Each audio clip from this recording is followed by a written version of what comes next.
PhilHealth, nakikinig ba kayo, Attorney Santos? Kindly. Yes, Mr. Ito Chairperson. pong emergency outpatient services. Di ba, pag outpatient, hindi kino-cover ng PhilHealth? Bakit hindi nyo ito i-cover?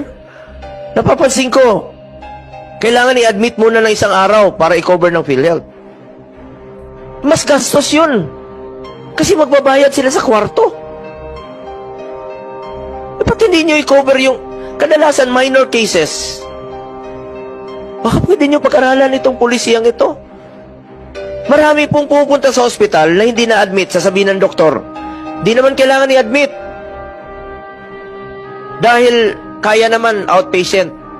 Pero hindi sasagutin ng PhilHealth. Ang sasabihin, magpa-admit ka muna para sagutin ng PhilHealth. Mas gasto sa kwarto yun. Ba't hindi nyo nalang gamitin yung pambayad sa kwarto? I-cover nyo na lang yung gamot. I-cover nyo na lang yung pagkalan sa ospital. Bakit ganun? Klaseng pulisiya yan.